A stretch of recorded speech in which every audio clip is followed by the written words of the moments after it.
नमस्कार दोस्तों, मैं गनीता राय आप सभी के बीच में फिर से। दोस्तों, आप सभी को मकर संक्रांति की बहुत बहुत शुभकामनाएं मेरी ओर से। आप सभी का पूरा परिवार स्वस्थ रहे, खुशहाल रहे और आपके जीवन में ढेर सारी खुशियां ईश्वर लाते रहें। हमेशा कमिंग खुशियां आती रहें आप लोगों के लाइफ में। दोस्तों, इस बार कुछ ऐसा है कि कुछ लोग कह रहे हैं कि 14 को है मकर संक्रांति यानी कि आज का दिन, और कुछ लोग कह रहे हैं कि 15 तारीख है यानी कि कल का दिन। लेकिन शास्त्रों के अनुसार से और जो हमारी पुस्तकें छपती हैं एस्ट्रोलॉजर के हिसाब से, या जैसे कि कह लीजिए कि पंडितों के हिसाब से, जैसे कि जो मंदिर में जो पंडित वगैरह बैठते हैं उनके हिसाब से अगर पूछा जाए तो उन लोगों का कहना है कि रविवार के दिन कभी भी मकर संक्रांति नहीं मनाई जाती। वो इसलिए नहीं मनाई जाती क्योंकि कहा जाता है कि रविवार के दिन गुड़ और तिल हम ईश्वर को अर्पण नहीं कर सकते। तो जहाँ तक सूचना जो मिल रही है न्यूज़ में, या काफ़ी जो ऐसे विद्वान वगैरह होते हैं या हमारे बड़े बुजुर्ग होते हैं, तो उन लोगों का कहना है कि इस बार जो मकर संक्रांति है वो 14 को नहीं 15 को मनाई जाएगी। लेकिन फिर भी कुछ लोग शायद आज 14 है और मैं भी वीडियो आज ही अपलोड कर रही हूँ कि कुछ लोग आज भी मनाएंगे और कुछ लोग कल भी मनाएंगे। तो सबकी इच्छा अनुसार ईश्वर तो बस भाव के भूखे होते हैं और वो देखते हैं कि मेरा सामने वाला भक्त किस भाव से, किस प्रेम से मेरी पूजा करता है और किस तरीके से एक अच्छा कार्य करता है, एक अच्छा कर्म करता है। उनके लिए सिर्फ वो मायने रखता है। तो जिसको 14 को मनानी है वो 14 को मना लीजिए, जिसको 15 को मनानी है वो 15 को भी मना सकता है। दोस्तों, मकर संक्रांति बहुत ही शुभ दिन माना जाता है और बहुत बहुत ही अच्छा दिन माना जाता है। मैंने अपने घर में बड़े बुजुर्गों से सुना था और अपने खास तौर से अपनी मदर से, तो वो ये कहती थी कि मकर संक्रांति का दिन एक ऐसा दिन है कि जैसे जो बड़े बुजुर्ग होते हैं ना, जैसे कि हमारे दादाजी और हमारी दादी हो गई, तो अक्सर जो मेरे दादा थे वो कहते थे कि मुझे कभी भी अगर ईश्वर के घर जाना होगा ना, उस परमात्मा के घर जाना होगा ना, तो मैं ये कहूँगा कि उत्तरायण के समय में मुझे वो ले जाए।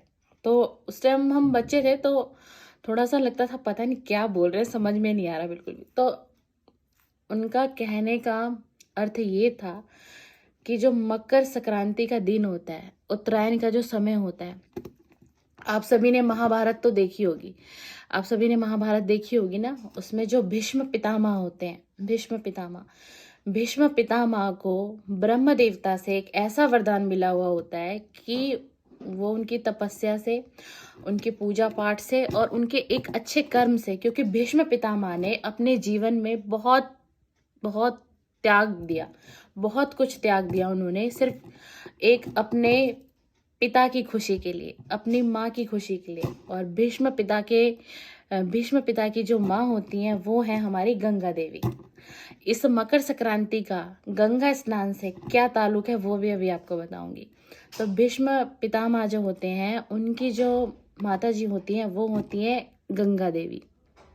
गंगा, जहाँ की जैसे कि हम लोग स्नान करने जाते हैं, कोई हरिद्वार जाता है और बहुत सारे नाम है मुझे याद नहीं आ रहे, जैसे गढ़गंगा हो गया, हरिद्वार हो गया, केदारनाथ हो गया, बहुत से ऐसे तीर्थ स्थल हो गए जहाँ लोग स्पेशल स्नान करने जाते हैं इस मकर संक्रांति के दिन।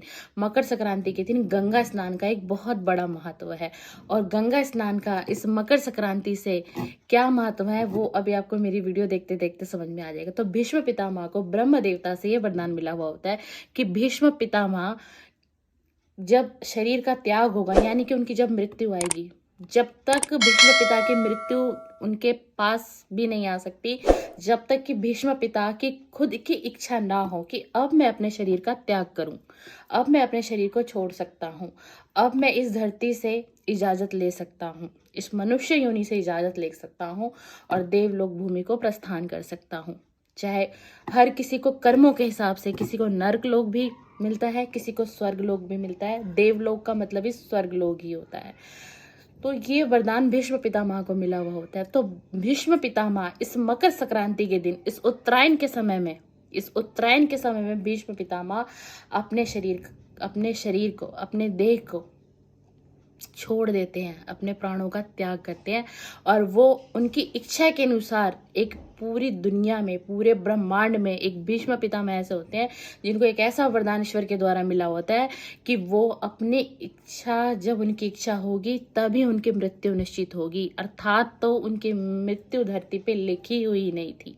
लेकिन भीष्म पितामह ने ऐसे कर्म किए, भीष्म पिता ने अपने जीवन में इतना त्याग किया। भीष्म पिता ने कभी शादी नहीं की, भीष्म पिता ने हमेशा ब्रह्मचार्य का पालन किया। उसके पीछे भी एक बहुत बड़ी कहानी है, वीडियो बहुत लंबी होगी, मैं छोटा सा ही आपको सुना देती हूँ कि भीष्म पिता की माँ होती है माँ गंगा।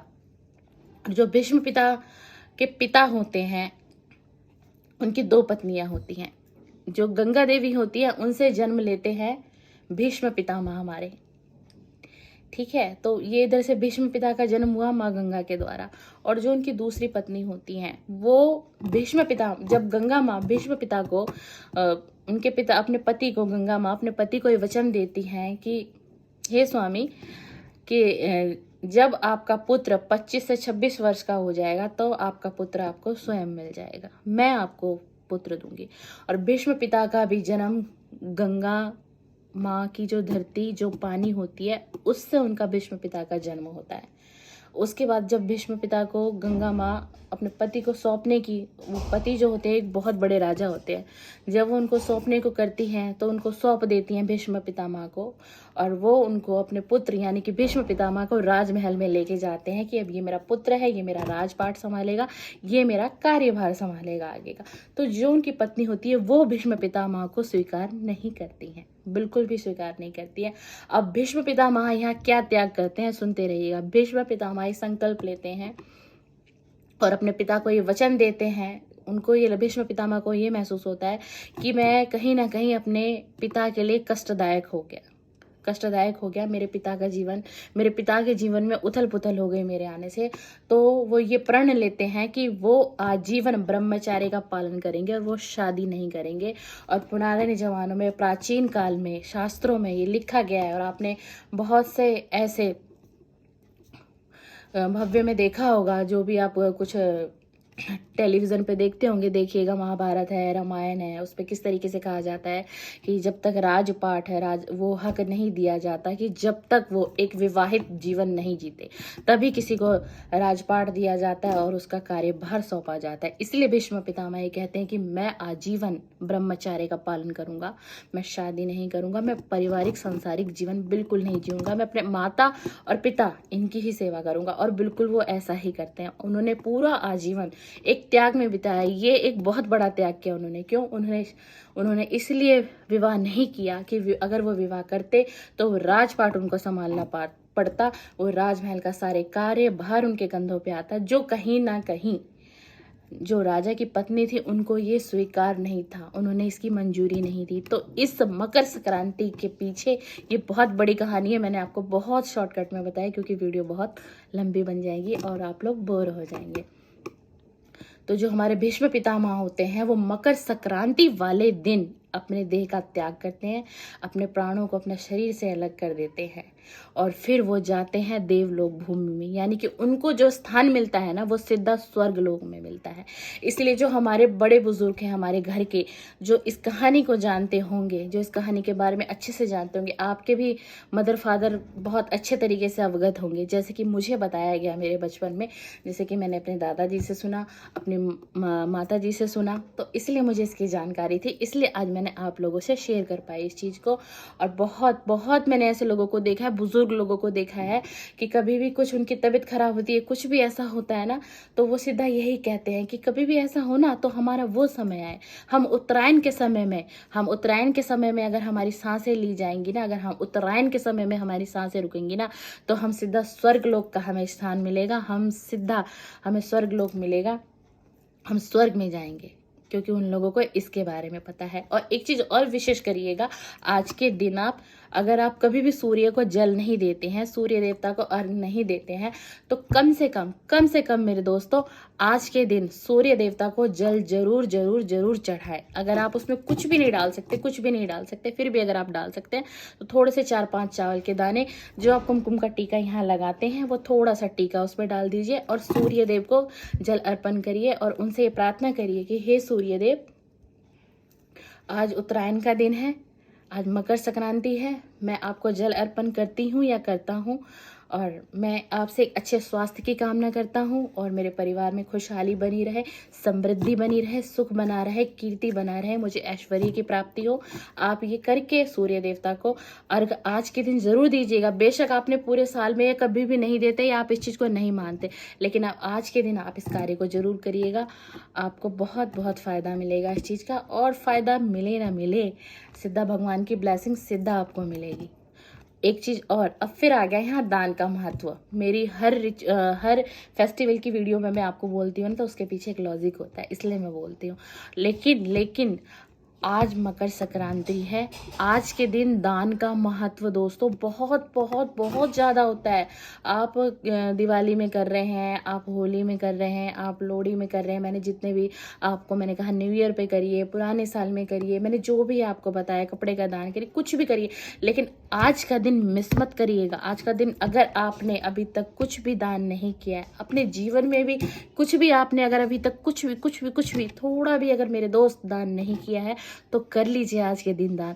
आज के दिन जो दान करेंगे, जैसे कहते हैं कि कार्तिक मास में किया गया दान 100 गुना फलित होता है, ऐसे ही उत्तरायण के दिन किया गया दान 100 गुना क्या 1000 गुना आपको फलित होगा। अगर आप इतना सा भी दान कर देंगे ना, तो 1000 गुना फलित होगा। खिला दीजिए आज किसी गरीब को एक वक्त का खाना, और है अगर आपके पॉकेट में कुछ अमाउंट तो किसी को पहना दीजिए कपड़े। और वैसे ही इस बार तो ठंड बहुत ज़्यादा हो रही है, किसी को कुछ गर्म कपड़े पहना दीजिए। मैं ये नहीं कहती कि आप नए कपड़े किसी को दीजिए, अगर आपके घर में भी कोई पुराना कपड़ा है जो आपका यूज़ में नहीं हो रहा, आपके कबर्ड में सिर्फ रखा है हुआ 1-2-3 साल से, वो उसको दे दीजिए। अगर आपके शूज़ के रैक में कोई शूज़ एक्स्ट्रा है, कोई सैंडल एक्स्ट्रा है, कोई स्लीपर एक्स्ट्रा है, तो वो भी आज के दिन किसी को दे दीजिए। कोई ये ज़रूरी नहीं है कि नया पुराना नहीं करना मेरे दोस्त।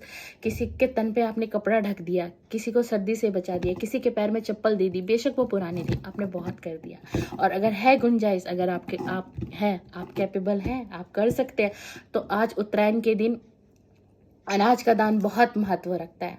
5 प्रकार के अनाज, अगर आप 5 प्रकार के अनाज दान कर सकते हैं, 5 प्रकार की दालें कर दीजिए, या उसके अंदर या कुछ भी गेहूं, चावल, आटा कुछ भी मिला सकते हैं। मतलब 5 प्रकार की वस्तु का अगर आप आज उत्तरायण के दिन दान करेंगे, तो वो बहुत बहुत बहुत फलित होगा, आपको बहुत फलित होगा। 100 गुना नहीं, 1000 गुना आपको फलित होगा। आज के दिन का इतना महत्व है, और आज के दिन का हिसाब किताब ईश्वर बहुत बारीकी से नोट करते हैं। तो कर लीजिए आज के दिन कुछ अच्छा कर्म कर लीजिए, एक अच्छा कर्मा क्रिएट, जिसके कि आपकी लाइफ में भी बड़े बड़े बदलाव आपको देखने को मिलेंगे, बहुत कुछ अच्छा देखने को मिलेगा, और आपको लग जाएगा कि हाँ, मैंने एक अच्छा कार्य वो किया था, इसलिए मुझे भगवान ने ये फल दिया। तो करिए किसी गरीब की मदद, करिए किसी बेसहारा की मदद। आज का दिन बहुत बहुत अच्छा है मेरे दोस्त, सब कुछ करिए। दान करना आज के दिन बिल्कुल भी मत भूलिए। आज के दिन की मेरी वीडियो में आपसे हाथ जोड़ के रिक्वेस्ट है, क्योंकि मैं सिर्फ आपके लिए ही बता रही हूँ उस चीज़ को, कि आज का दिन अगर आपने अभी तक पुराने साल से नया साल भी लग गया और अगर आपने कुछ भी दान नहीं किया है, तो कर लीजिए आज के दिन दान। आज के दिन का दान आपको 1000 गुना फलित होगा मेरे दोस्त, 1000 गुना फलित होगा। बेशक ये आपके पास नहीं है, आप 50 रुपए का भी दान कर दीजिए, 50 रुपए भी कोई आइटम किसी को खिला दीजिए, किसी को अपने हाथों से एक भोजन करा दीजिए, तो वो भी आज के दिन लगेगा। इतना महत्व है, इसलिए बार बार मैं इस वर्ड को यूज़ कर रही हूँ, क्योंकि मुझे ये पता है, क्योंकि मैंने अपने पेरेंट्स से, अपने बड़े बुजुर्गों से, घर से जो मेरे संस्कार है, जो बचपन से मैंने सीखा है, बचपन से देखा है अपने घर में कि किस प्रकार से, किस तरीके से मेरी मदर बहुत ही बारीकी से सारी चीज़ें करती थी। आज मेरी मदर मेरे बीच में नहीं है, काफ़ी समय हो गया उनको, लेकिन उनकी बहुत सी बातें इस माइंड में, इस कंप्यूटर के अंदर फीड है। तो और मुझे लगता है कि अगर मुझे किसी चीज़ की नॉलेज है, तो मुझे आप लोगों के साथ उस नॉलेज को साझा करना चाहिए। आप करिए, आपको बहुत बहुत फ़ायदा लगेगा, बहुत फ़ायदा लगेगा, एक सुकून मिलेगा। जब भी हम किसी की मदद करते हैं ना दोस्तों, तो अंदर एक ऐसा फील होता है, वो रात की नींद ही अलग होती है। सारे दिन की थकान कहाँ चली जाती है पता नहीं चलता। एक सुकून मिलता है कि हाँ, आज मैंने किसी की मदद की, आज मैंने किसी सामने वाले की मदद की, उसको ज़रूरत थी मेरी और मैंने उसकी मदद की। तो ऐसा बनिए, ऐसा बनिए। ये मनुष्य जीवन बार बार नहीं मिलता।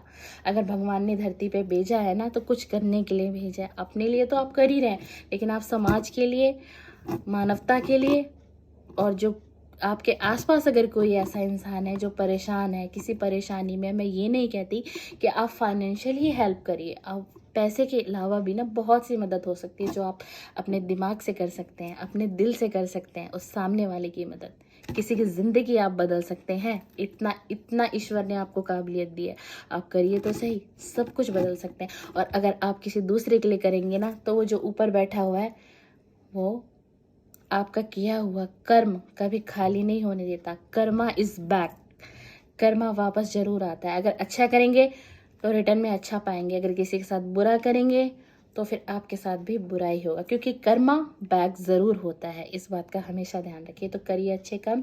और आज मकर संक्रांति है, आप सभी को मकर संक्रांति की बहुत बहुत बहुत शुभकामनाएं। आपके पूरे परिवार को मेरे ओर से बहुत बहुत शुभकामनाएं।